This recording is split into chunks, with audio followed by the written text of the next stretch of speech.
after work, shovel down their dinner.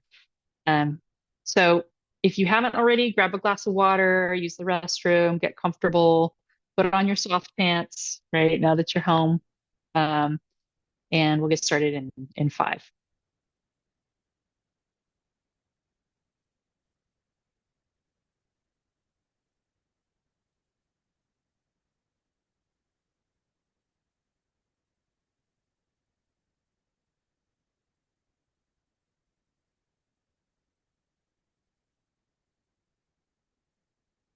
And now comes the awkward part where we just kind of hang out for 5 minutes for people and just stare at our camera.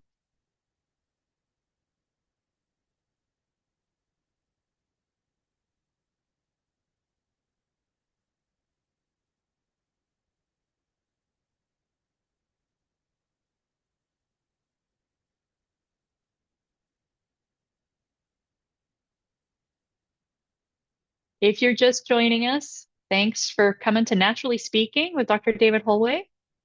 We're going to get started in about 5 minutes. We're going to give people a little bit of time to ramble in here. So get comfortable, grab a glass of water. We'll get started very soon.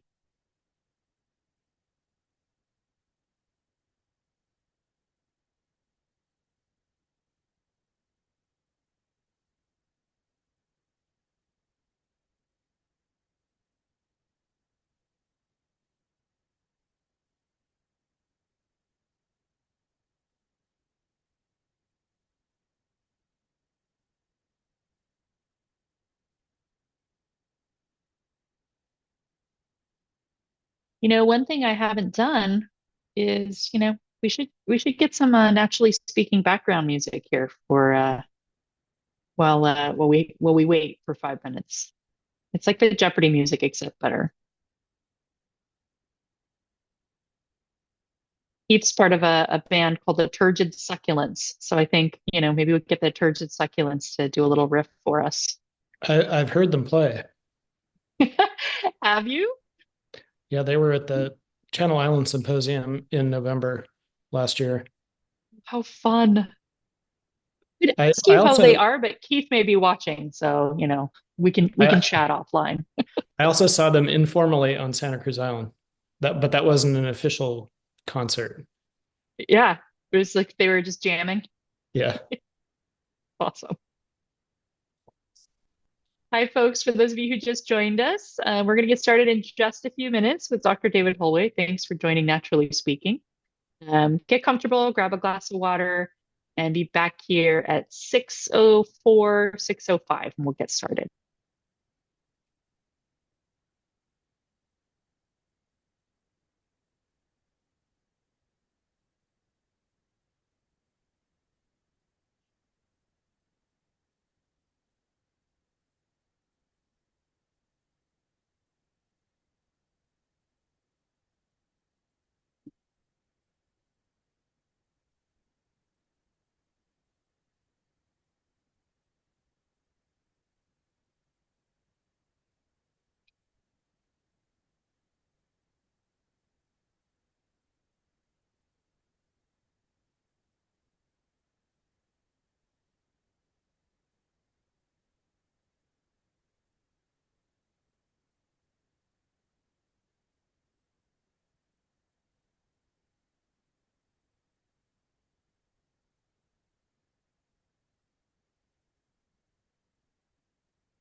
If you just logged on, welcome. This is Naturally Speaking with Dr. David Holway.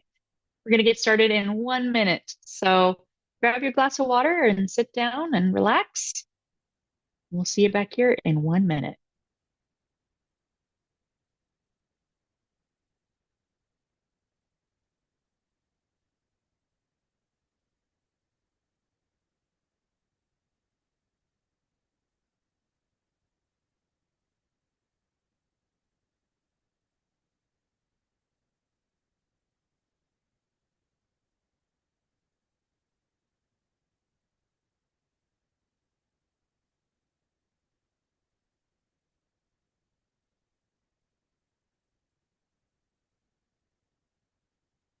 All right, as promised, we're starting at 6:04 on the dot.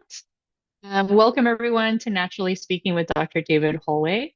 Before we begin, and before I introduce our speaker tonight, we have just a few housekeeping items to go over. This is in a webinar format. If you're unfamiliar with that, it means you're not going to be able to see any of the other participants. You'll just be able to see the hosts and the panelists, okay? To ask questions, and I really hope you do. We love having interaction here on here. This is your opportunity to ask an expert. You're going to be using the Q&A function, and that function is either at the bottom of your screen or at the top of your screen. All right. So if for some reason that is not showing up for you, you can also use the chat. We just prefer the Q&A because it queues them up in order that they were received. So when David takes a break to answer questions or waits to the end, we'll know who had questions. It's much easier to make sure none are lost in the shuffle, right? Please keep your mics muted. Get a little chaotic if there's too many folks unmuted at a time. And captions are available by clicking the closed caption icon. And without further ado, it's time to introduce our speaker tonight, Dr. David Holway, who received a bachelor's in zoology from UC Berkeley and a Ph.D. in biology from the University of Utah. He joined the UC San Diego faculty in 2001 and has served as campus director of the UC Natural Reserve System. I think I got that right. And chair of the section of Ecology, Behavior, and Evolution. Thanks for joining us tonight, David. Without further ado, let me stop my share and I'll let you take it away.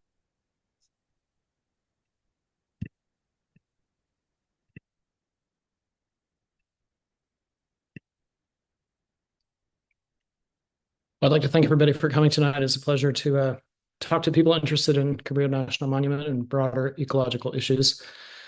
If you have any questions about the seminar tonight, feel free to email me.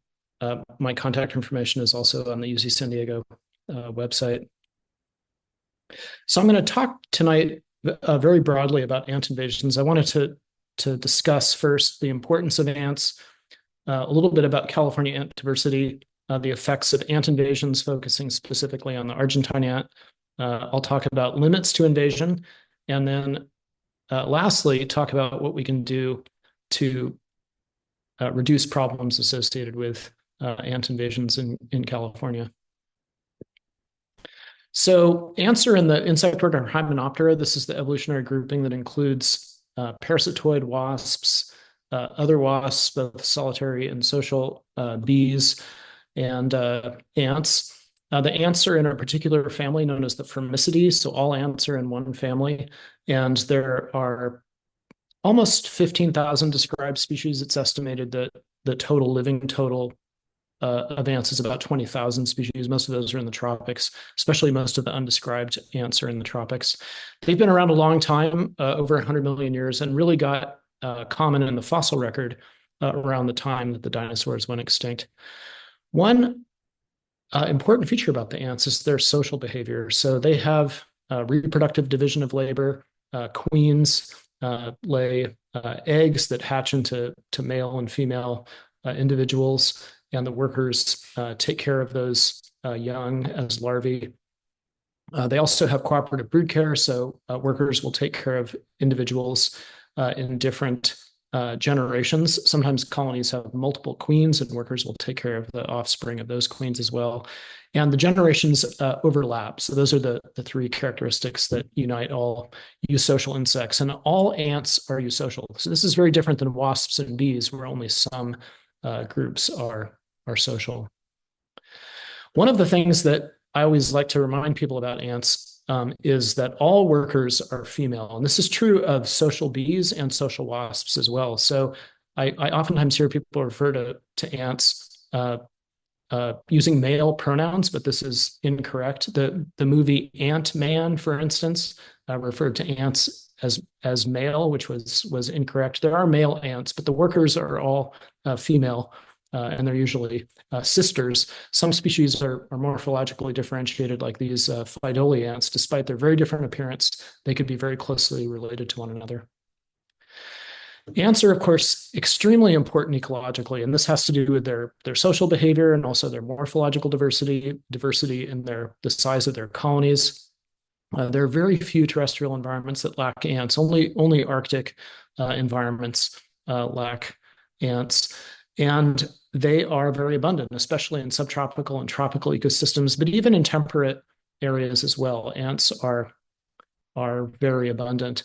Some species are specialized predators. Some species are scavenging predators, which means that they kill prey but also scavenge dead uh, animals, mostly other arthropods. And some species are vegetarian. So there are ants known as harvester ants that feed primarily on plants, primarily seeds. Ants interact broadly with a variety of other organisms, and these are mutualisms typically. Ants provide protective services in response for food or nest sites. One common mutualism that ants participate in that you might have observed before are protection mutualisms with honeydew producing insects like aphids and scales. And this is a ubiquitous mutualism that occurs all throughout the world.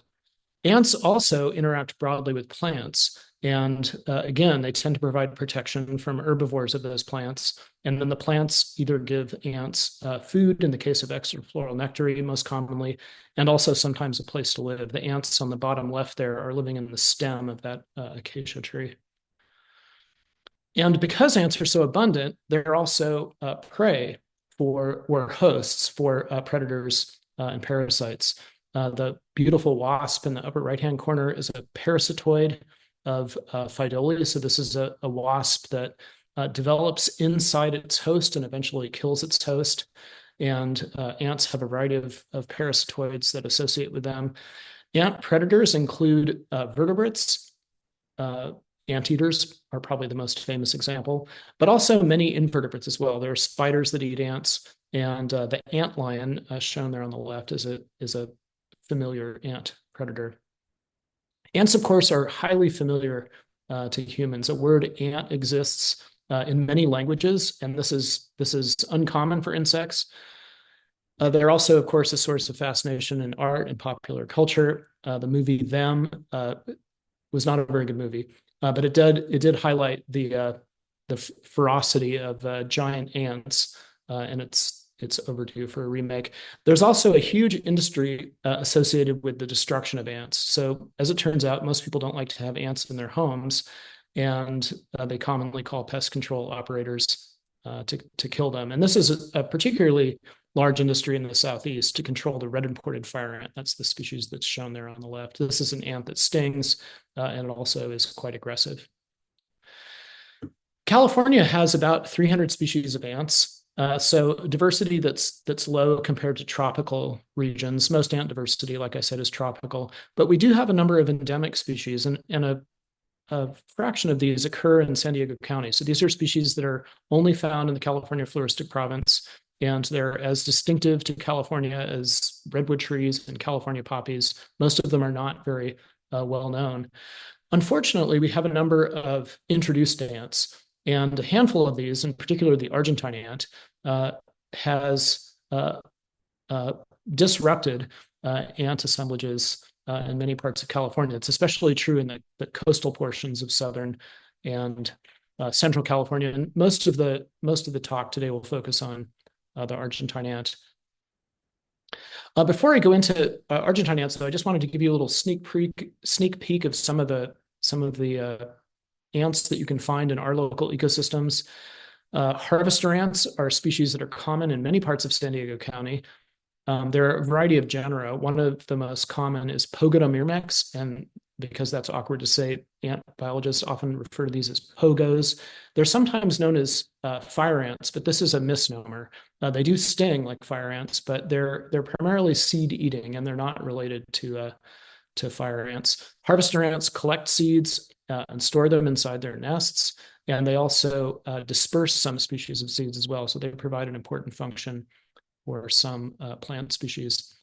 We do have a native fire ant. I mentioned the red imported fire ant, which is in the southeastern United States. It's also found locally in Southern California now. We have two native fire ants, and they're among our most common ant species. These are scavenging predators, so they kill insects. They also, perhaps more commonly, recruit to dead insects. These are fire ants recruiting to a grasshopper. And the southern fire ant, Solenopsis alani, is one of the most common ants in our local ecosystems. And this is true throughout most of the coastal plain, the foothills of San Diego County, but also out in the deserts as well. It's a very widespread species. It's a very beautiful ant as well, red and black, and fairly slow moving. They sting like red imported fire ants, but they're not as aggressive. We also have honeypot ants in this part of the world. These are ants that store nectar, and the reason they store nectar is to provide food for their colony during times in which nectar is unavailable. And these individuals are hanging from the ceiling of their nest, and they will remain there until the colony needs the food that they're storing. Myrmecocystus is the genus, and they are found in the southwestern portion of North America. And we have a number of species that are very common in San Diego, especially in the desert, but you can find them on the coast as well. You might think that army ants are only found in tropical rainforests, but we have a number of army ants in Southern California, 5 or 6 in San Diego. The ones that we have here are blind or nearly blind and specialized predators of other ants. They also mostly forage underground. So unless you're really looking for army ants, you tend to not find them.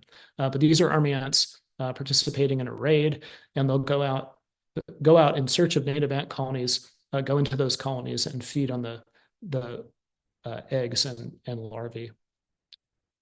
We also have fungus-growing ants in our local ecosystems. Fungus-growing ants are the most famous fungus-growing ant, of course, are the leafcutter ants. Again, a group that you primarily associate with the tropics. But we have at least one species of fungus-growing ant in San Diego. There are a couple others that occur elsewhere in Southern California. And these are ants that bring organic matter back to the nest. They grow fungus on the material that they bring into their colony, and then they feed on the fungi. So they're practicing agriculture and have done so for millions of years. So these are all examples of native ant diversity. It's not known exactly how many species of ants we have in San Diego County. Again, there are about 300 in the state. I would wager that they're between 150 and 200 in the county. It's fairly diverse for California. But unfortunately, there are a number of species that have been introduced, some recently, some a long time ago, that are negatively affecting ants that occur in this region natively and disrupting ecosystems as well. I'm primarily going to talk about the Argentine ant, which is shown in the upper right. But I did want to mention the red imported fire ant. It first was introduced into Southern California about 25 years ago. It's still fairly local, but it does occur in most Southern California counties, including San Diego County.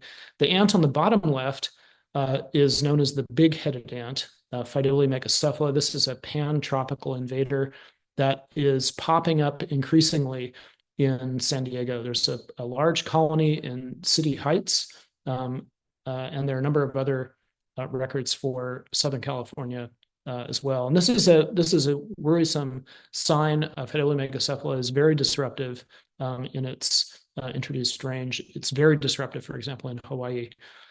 The two other ants there on the bottom are primarily tropical. They probably won't get established in San Diego, but they are found in more tropical areas, including Hawaii.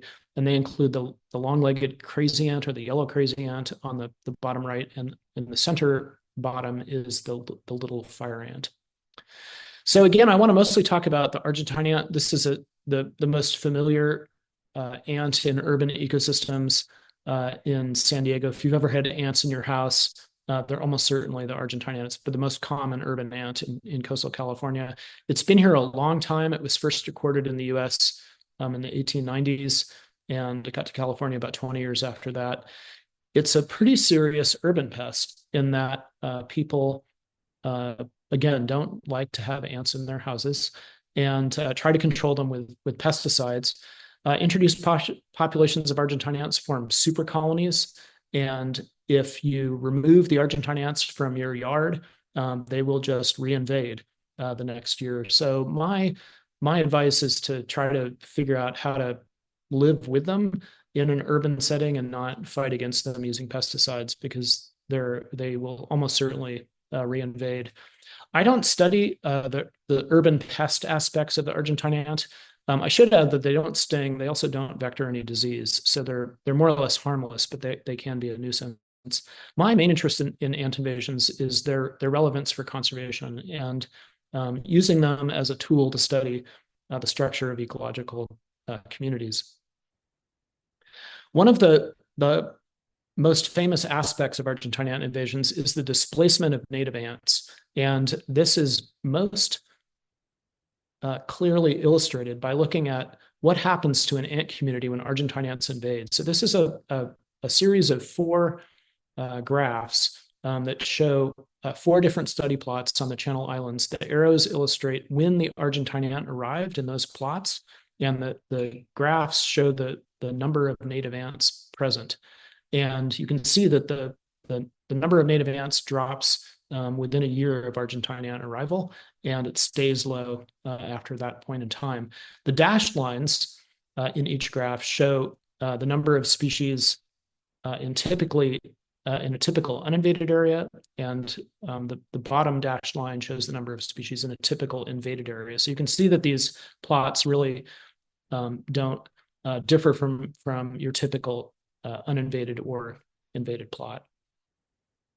One of the reasons that it's possible to study this process at the time scale that I summarized is that Argentine ants have an interesting mode of dispersal. They don't have mating flights in the way that most ants do. The males fly, but the females do not. And so this greatly limits how quickly they can spread on their own.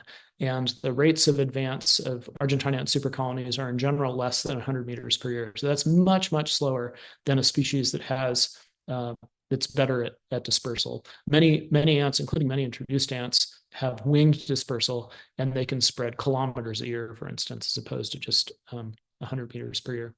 So again, it's possible to follow Argentine ants as they move across the landscape and interact with native fauna.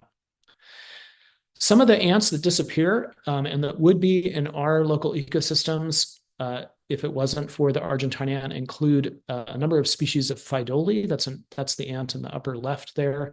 Chromatogaster in the upper right. Both of those genera, Phaidole and Chromatogaster, are globally distributed, very diverse and distinctive in their appearance. My favorite group of ants are the carpenter ants, Camponotus, illustrated there on the bottom left. Probably the second most diverse genus of ant after Phaidole, largely tropical. But we have a good number of them in California, and many of our endemic ants, as it turns out, are carpenter ants. And they're also very large. So if you've ever seen large ants around here, that's most commonly observed in the mountains. They're most likely carpenter ants. Now, you might think that the effects of these invasions would be transitory, that the native ants would be displaced, but then maybe they would come back. Maybe the Argentine ants, don't remain aggressive towards native ants over time. And we got very interested in this question a few years ago. And so we did this historical resurvey. So we took advantage of surveys that were done in 1986, 1993, and then 2014. And we did this around Davis, so just west of Sacramento. And you can see the study sites illustrated on this slide. And we were working in riparian woodlands in this part of the Sacramento Valley. And you can divide these sites into areas that have been invaded for different lengths of time. So if the effects of Argentine invasions are not permanent, if they're just short term, then you'd expect that the oldest sites would have more native ants than the sites that were invaded more recently. And that's not what we found. So what we observed is that the displacement of native ants endures over time. And we did this field work in the mid 2010s, and the earliest invaded sites had been invaded about 30 years before that. So the effects of these invasions persist and are long term, and that's consistent with other work as well on this invasion. Now, native ants are diverse morphologically and behaviorally. trophically, and the loss of a species-rich native ant assemblage and its replacement with a single invader gives rise to a variety of ecological effects. One that seems to one vertebrate species that seems to be affected by the Argentine ant is the coastal horn lizard. This is a species that eats harvester ants. They don't like to eat Argentine ants. And when in areas where Argentine ants have displaced harvester ants, horn lizards don't have anything to eat. And this species of lizard has declined in large parts of its range in California, but especially in coastal San Diego County, it's really gotten quite rare. Now, if you go into areas of the county, especially the desert edge of our peninsula ranges, you can still find these lizards quite commonly. And you can also find them in large intact patches of habitat that are not invaded by Argentine ants. But they have declined, at least in part, because of these ant invasions. We've done a number of studies looking at how Argentine ants affect mutualisms with other plants, specifically pollination mutualisms. This is a datura flower that has a huge number of Argentine ants in it. And it's not a huge leap to assume that if the bee landed on this flower, it would not spend very long in the flower. The ants would attack it and it would leave and it wouldn't be able to spread pollen to another datura plant. Ants, as it turns out, do not make good pollinators because mostly because they don't fly. So they're not really good at transferring pollen from one plant individual to another plant individual. One of the species that we focused on with respect to these mutualisms, pollination mutualisms, is the coast barrel cactus. This is a local and threatened species, occurs on Point Loma. It's at Torrey Pines. You can find it elsewhere along the coast. In the right habitat, it can be quite common. It was formerly very common in the Tijuana River Valley, but the changes in the valley have affected its abundance there. Barrel cactus, of course, are beautiful plants, and this is a small species of barrel cactus. Many barrel cactus have extra floral nectaries. So these are glands outside of the flowers that attract ants, typically native ants, that protect the cactus from herbivorous insects like this leaf-footed bug shown on the bottom right. And we found that the Argentine ant seems to protect the cactus as well as native ants do. So from the perspective of plant protection, Argentine ants do a perfectly good job at protecting the cactus from the herbivores. But we found that they go into the flowers to get the nectar. And this is where a second mutualism is affected, and that's the pollination mutualism. Most cactus are primarily pollinated by cactus bees in the genus Diadasia. And what we found was that barrel cacti that were visited by Argentine ants were visited for shorter periods than cacti that were growing in areas with native ants. That's what the graph on the right says. It seems like Diadasia maybe detects a cue from the Argentine ant being in the flower and does not like to visit cacti that have been visited by Argentine ants. And we found over a number of years that the cactus in areas with Argentine ants produce fewer seeds. So if seed production is an important part of this cactus's life history, it almost certainly is, then these invasions are affecting the reproductive success of this cactus. The other mutualism that we've gotten interested in is interactions between Argentine ants and honeydew producing insects. I mentioned these mutualisms earlier on in the talk, and this is a common. This slide summarizes a common interaction between Argentine ants and an insect known as the brown soft scale, which is a globally distributed herbivore. It looks sort of like something you'd see in a tide pool. It doesn't really look like an insect. But on the left there, you can see a female scale. She has her mouth parts embedded into that plant, and she's sucking phloem from the plant. And she produces honeydew, which is partially digested plant sap, which is extremely attractive to the ants. And so ants get honeydew, the scales get protection from parasitoids and other enemies. And what happens in interactions between Argentine ants and brown soft scale on coyote bush is that the scale becomes so abundant that the ants can't eat all the honeydew. Sooty mold grows on the, the plants and causes, in some cases, mortality of the plant. And you can see that on that picture on the right. And you might have noticed this before. It's not all that common on the mainland. It seems more common on the Channel Islands, maybe because the enemies of the scale are less common out there. But it looks like somebody took a flamethrower to the branches of the coyote bush. So native ants are displaced, and there are a variety of knock-on effects that occur in areas where Argentine ants have invaded. But there are limits to this invasion. It's not the case that our ecosystems are completely overrun by this invader. And there are two abiotic factors that are really important. One is freezing temperatures. So if you go up in elevation in our foothills, you can find Argentine ants up to about 3,000 feet, but they drop out above that point, and that's because they cannot tolerate freezing conditions. They don't nest very deep in the soil, and so they're not protected from cold temperatures by being underground, like many ants are.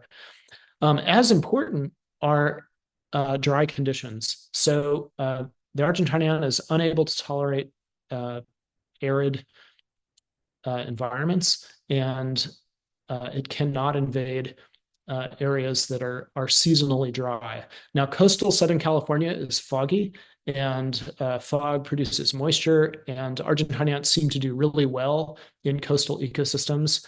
But in areas along the coast that have sandy soil, which is very well drained in the summertime, you tend to find native ants or no ants. Argentine ants cannot invade those habitats. And one thing that we've noticed, and again, this was the result of an historical resurvey, was that the tip of Point Loma and a few other places on Point Loma have been are unable for the Argentine ant to invade. So if you look at this figure, this is a map of Point Loma, and we show different types of soil.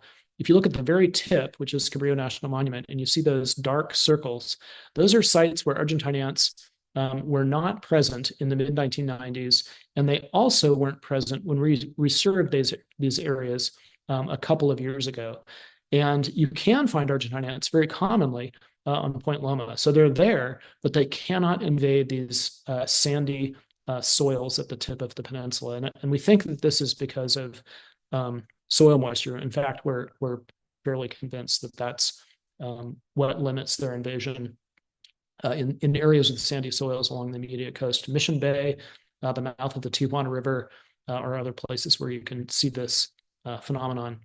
We've tested this experimentally, and this is an experiment that we did a long time ago. It's an experiment that I like to talk about because the results were so clear-cut, and it also suggests a strategy for reducing problems associated with the Argentine ant, even in your yard. What we did was we used drip irrigation to elevate soil moisture along transects. And then each drip irrigation line that had water, we also installed a drip irrigation line that had no water. So this was a control. And then we looked at the distribution of Argentine ants over time after we turned on the water. And then in the middle of the experiment, we turned off the water to see what would happen. And all of these experiments were done in areas where there was a contact zone between Argentine ants and native ants. You can see that sort of cartoon there on the bottom right. So the hypothesis that we're testing is that the limit to invasion is soil moisture. If you add water, will Argentine ants invade? And we did this experiment over a huge area. And when I say we, I should really say it was my first PhD student, Sean Menke, who's a professor at Lake Forest College near Chicago. Sean and I still work together. He likes to visit San Diego, especially in the wintertime. And you can see that we had a replicate at Cabrillo National Monument. We had one down on the Tijuana River, one at the Elliott Chaparral Reserve, one in Los Penasquitos, and one at Dawson Mono, which is up near Vista. And we did this experiment in the spring and summer, turned on the water for 3 months, and then turned off the water. And this is what we found. The results were really very clear, especially for a field experiment. So the y-axis of this graph shows the extent to which the transect was invaded by the Argentine ant. So the dark solid line shows Argentine ants advancing along the transects that were irrigated, up until about 3 months. And then we turned off the water, and you can see that Argentine ants decrease in abundance. The dotted line shows soil moisture, which we measured directly.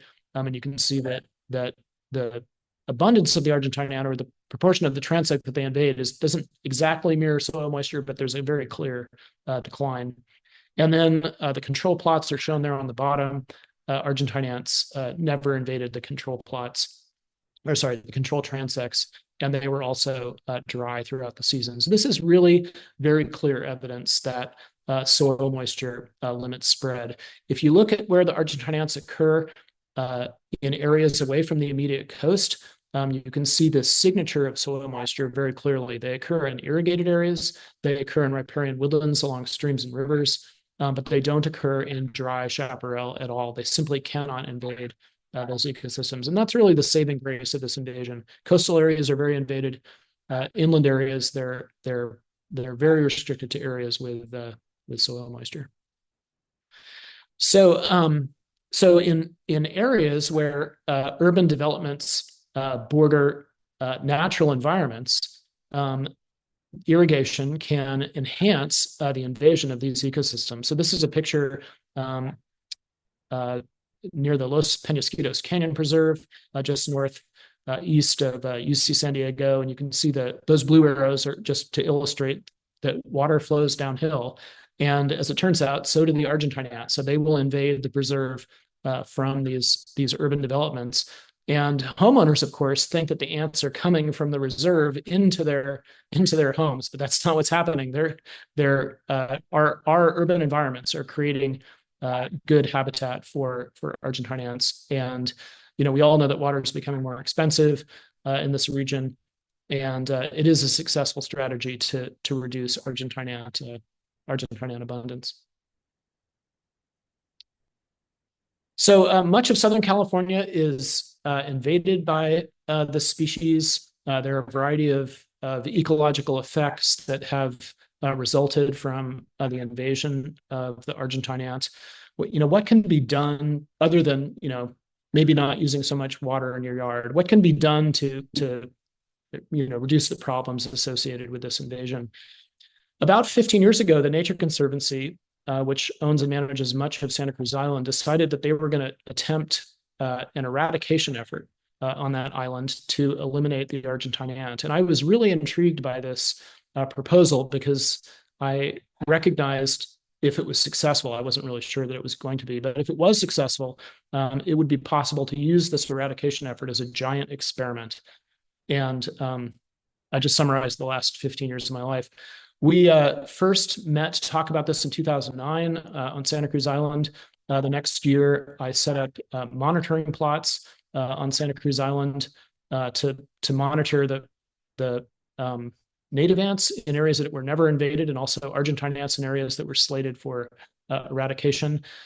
The eradication effort began in 2012 and really got going by 2013. And by 2016, most of the large infestations, all of the large infestations had been treated.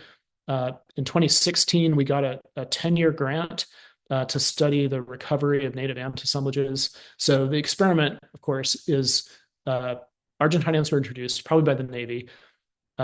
Argentine ants killed off the native ants. We killed off the Argentine ant, and now we're looking at the native ants recover. So that was the experimental framework for this project. And we were able to get this 10-year grant to study the recovery of native ants. And we're mostly done with this project. It will be probably wrapped up next year. And then the eradication effort, which looks like it's going to be successful, is in the post-treatment monitoring phase. So all the infestations have been treated, and now we're monitoring for additional infestations. And then if those are located, we'll kill them. So this is a map of Santa Cruz Island. You might have visited Santa Cruz. The eastern quarter of the island is part of Channel Islands National Park. It's incredibly beautiful. Highly recommend visiting. You can go out there for the day. The western 75% of the island is managed by the Nature Conservancy, and there's a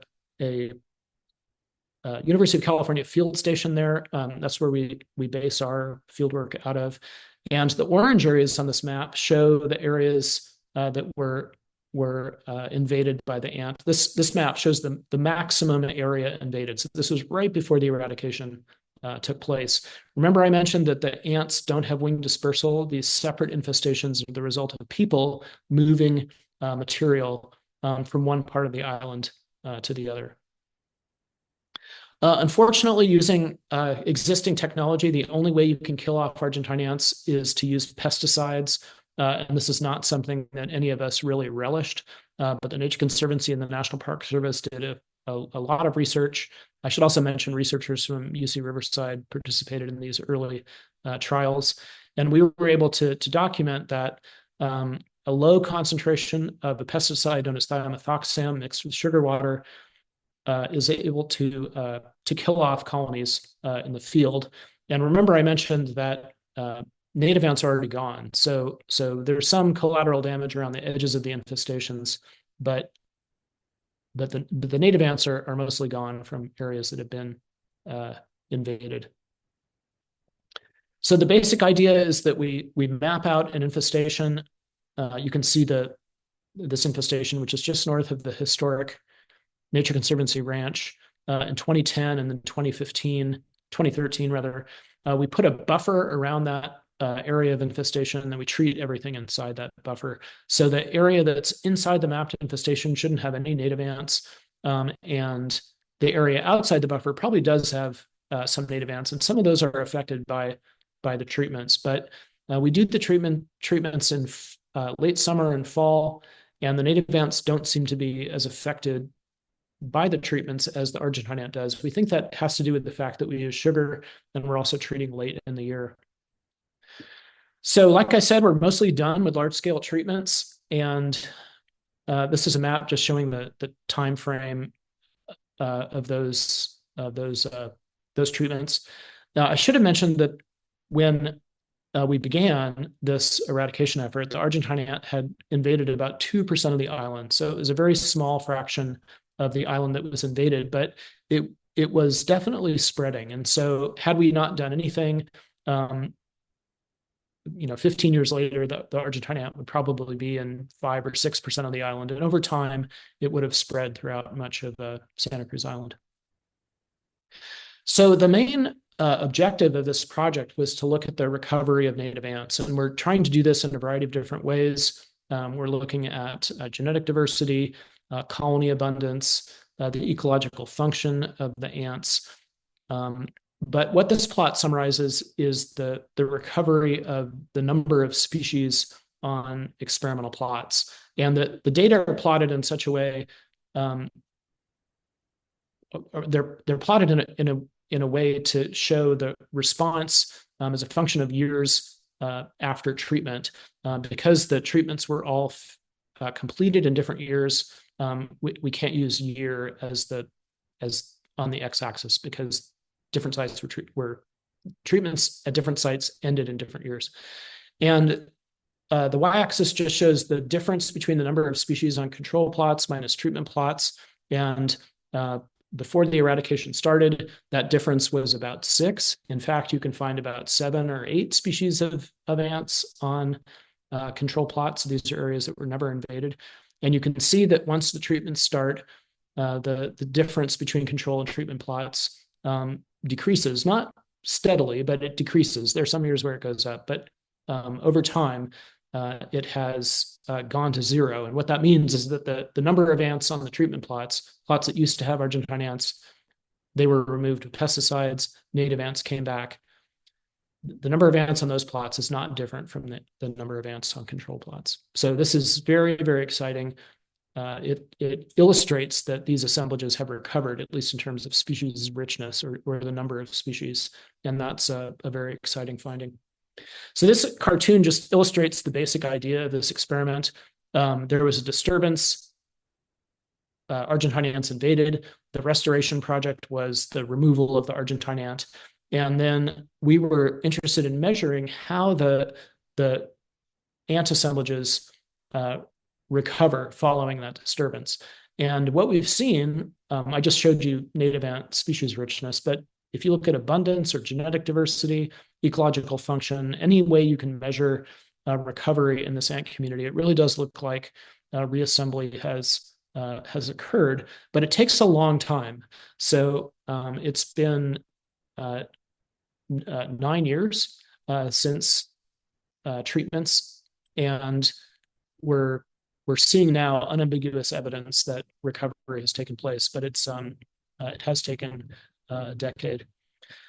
And then we've also looked at the recovery in a bunch of different ways. And so it looks like these ant assemblages not only are composed of similar species, of similar diversities, but they're also doing the same kinds of things in the environment, which is exciting. It's good news for us. It also illustrates the potential role that these kinds of eradication efforts could um, uh, the kind of conservation goals that these eradication efforts could be used to achieve in other areas. Unfortunately, island ecosystems all over the world, especially near the equator, have been ravaged by ant invasions. And this study provides some evidence that not only are the eradications feasible, but there's also the possibility of recovering some of the original ecological communities.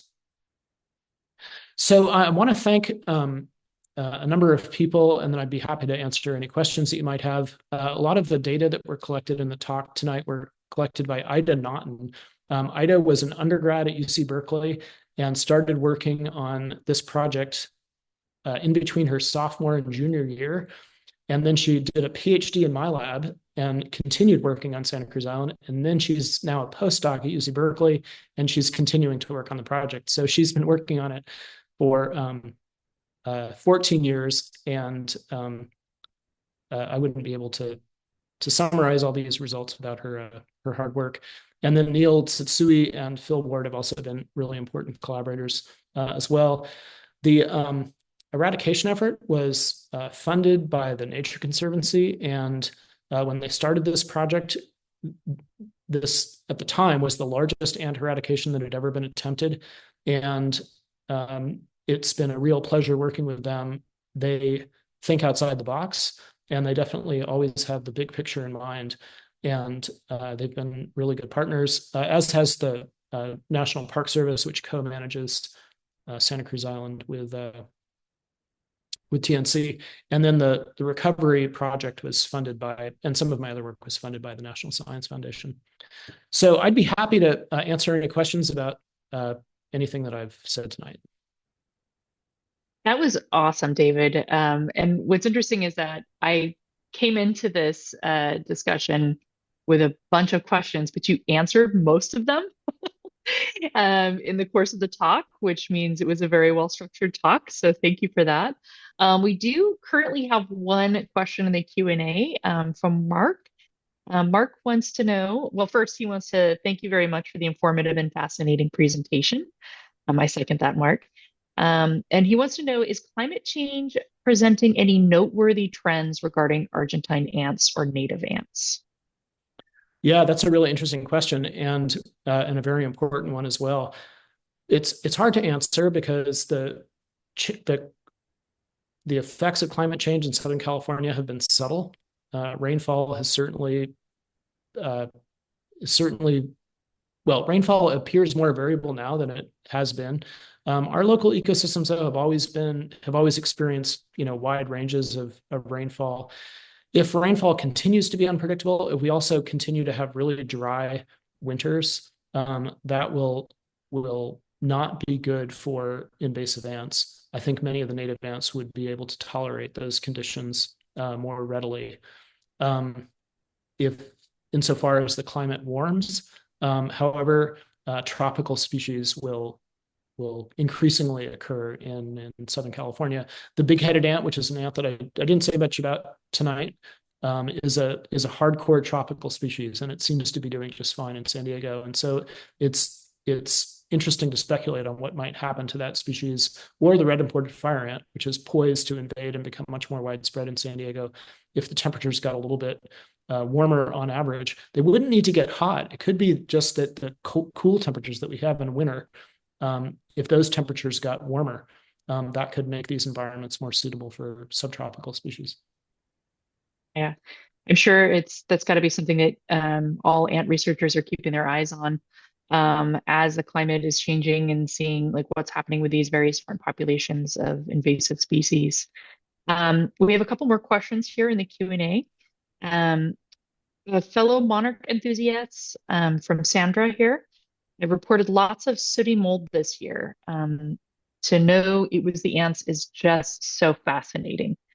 So many questions answered. Thank you. So it was more of a comment than a question. But would you like to expand on that of the sooty mold and the expansion because of ants? Well, yeah, I haven't noticed that myself, but it may just been the places that I was looking. These interactions between ants and honeydew producing insects, which generate the city mold, are fascinating interactions, and they're really understudied. So, at least some of the honeydew producing insects that Argentine ants tend are introduced species themselves. I talked about the one that was on coyote bush. There are others in our ecosystems, and nobody really knows to what extent they're disrupting, you know, insect food webs. It would be something that would be worthwhile to study. I didn't really mention this, but in agricultural systems, especially citrus and grapes, Argentine ants are a pest because they tend these insects as well. And at least some of the problems that are associated with Argentine ants in citrus, especially, come from sooty mold because they tend honeydew producing insects so successfully that they can't consume all the honeydew. Fascinating. You bring up a really good point is that with every question answered or explored, more questions open up, right? Or there's so many pathways of exploration. So perhaps some of these nature curious and enthusiasts on this call, we need more entomologists like Dr. David to start answering some of these questions, right? I'd be fascinated to see where that led. Patricia Simpson, our very own at Cabrillo National Monument, and has a question for you. And she wants to know how many species of native ants do we have at Cabrillo National Monument? That's a good question that I don't know the answer to. It's modest. I would say it's about 30, but I need to make a complete list. Awesome. And then she has a follow-up question: are there any other species of ants that farm scales slash aphids? Well, yeah, many introduced ants, as it turns out, form mutualisms with honeydew producing insects. It's a really common interaction. It's also very unspecialized. So ants will tend, a bunch of different honeydew producing insects, and then any given honeydew producing insect will be tended by a bunch of different ants. So they're not specialized interactions. And so the participants in the interaction can change from a variety of, from place to place. You can find very different, ants that are tending honeydew producing insects, and then the same ant can be tending different honeydew producing insects in a different place. Argentine ants really, really like sugar. And I've seen Mm, interactions between other introduced ants and honeydew producing insects, but the Argentine ant is really one that has a well-developed sweet tooth, and it seems to be better at tending these insects than other ants. So the potential for disruption through that mechanism seems high. mhm. Yeah. Um, so many ways that invasive species can affect ecosystems, right? And other organisms within those ecosystems. And on the invasive species note, I think it's really nice to empower people to take action. So, are there pieces of advice you might have for folks to guard against or prevent the spread of invasive ants or just invasive species in general? Well, yeah. So, yeah, that's a good point. I think one thing that almost certainly will happen is that other introduced species will start occurring in California. And I mentioned the recent records of Phytolea megacephala, the big-headed ant in Southern California. And some of those records have been the result of people taking pictures of ants in the environment and posting them on iNaturalist, so even if they don't know what they are, experts sometimes look at iNaturalist records and can propose identifications. So iNaturalist provides a really great early warning system, not only for ants, but other introduced insects as well. And given its popularity, especially in urban areas, I think it will be increasingly an important tool for the detection of non-native species. Mostly things that are easy to photograph, of course, and most insects fall into that category. I think it's unlikely unless people are moving huge quantities of soil or wood around that they're not going to introduce Argentine ants themselves. Most areas along the California coastline up to the Bay Area are already invaded. But certainly, if you're visiting a place that is remote, you want to make sure that you're not inadvertently introducing those species. Yeah, absolutely. And citizen science could be such a great way to contribute to conservation, right? And just general knowledge about biodiversity and what's going on around you. I know we, through citizen science projects, discovered a very interesting bee species at Cabrillo National Monument that took everyone by surprise. And that was just someone going out and using iNaturalist and taking a photo of an interesting looking bee. And it's led to this whole line of research, right? Um, Jules would like to know, kind of on that note of stopping the impacts of Argentine ants. Is there any way to reduce the impacts of Argentine ants on pollinators in my community garden?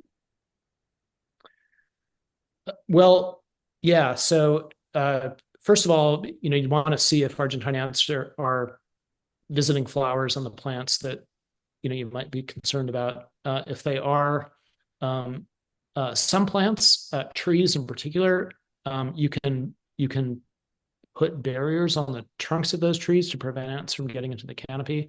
If it's more of a typical garden setting, it's very hard to control the ants without using pesticides. But in organic agriculture, especially in citrus in Southern California, boric acid is licensed as a control agent against the Argentine ant. It's non-toxic, and you can buy boric acid containing baits in most places that sell pesticides. And again, organic boric acid is used in organic agriculture, so it's licensed for use in that kind of environment. So I would look into that perhaps. It's a great piece of advice.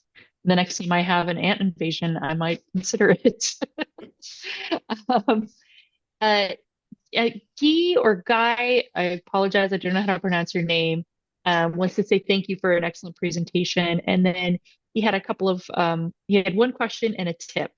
So he said he looked it up, but he's not entirely sure what the differences between native and endemic species are. Could you maybe elucidate that for him a little bit? Oh yeah, so native species are species that occur in the area in which they evolved. So, and that's in contrast to introduced species. So introduced species are carried to new environments by people, and when they become established, they can cause problems. An endemic species is a species is a native species that's restricted to a particular region. So when I mentioned that there were 40 endemic species in California, what I mean by that is that those are species that are found nowhere else outside of California. So most of the ants that occur in California occur in surrounding regions. Many of them are found elsewhere in the West. But a fraction of those are restricted to California, and in particular, the California floristic province. So the characteristic plant communities that grow west of the mountains and the deserts. Hmm, fascinating. That's a great explanation of that. Thank you. And then he also wanted to mention that tanglefoot on the trunk of a tree stops the ants and therefore the scale and mealybugs. And it works great as long as no branches are touching the ground. Yeah, so in citrus, again, tanglefoot's really commonly used. You can buy it at Home Depot. It's very, very sticky, and so apply it carefully. Oftentimes, you want to apply it on a barrier, not on the tree trunk itself. But it'll effectively exclude Argentine ants. Hmm, great. Pro tip, using nature as nature's pesticides, right? Instead of the chemicals that we create. Um, we're giving it two more questions for you, David, if you can hang in there with us. Sandra would like to know how many ants would you have to transport to start a new colony? So that's a very good question, and it's one that's really important for biosecurity. And this is something that Channel Islands National Park, for instance, is contemplated in some detail. With respect to the Argentine ant, their colonies have multiple queens. And the queens, as it turns out, can't survive on their own. So they need workers and usually eggs and larvae to really get a colony going.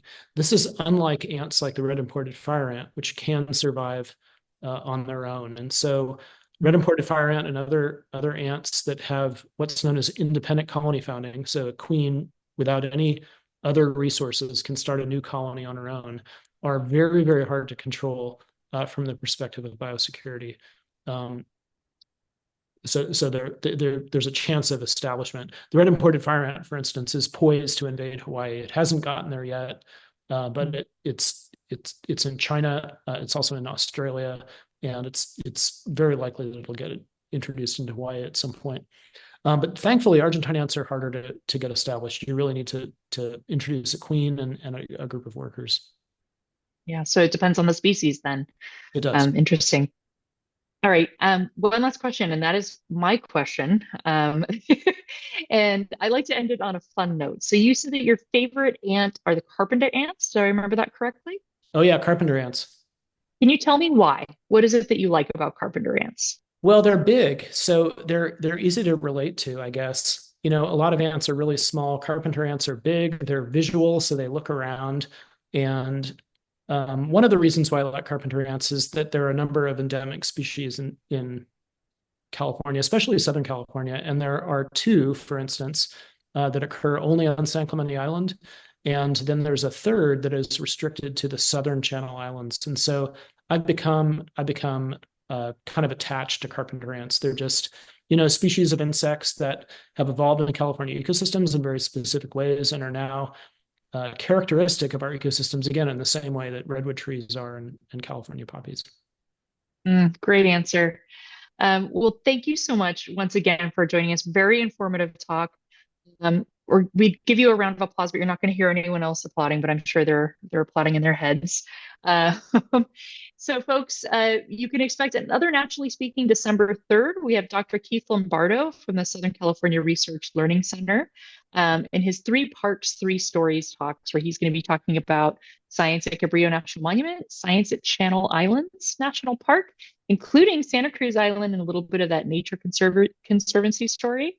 And also science at Santa Monica Mountains National Recreation Area. So we hope you'll join us again on December 3rd. And once again, thank you, David, for joining us, and have a great night for everybody. Everybody. Woo, woo, it's been a long day. Have a great night, everybody. Thanks for coming. Bye-bye.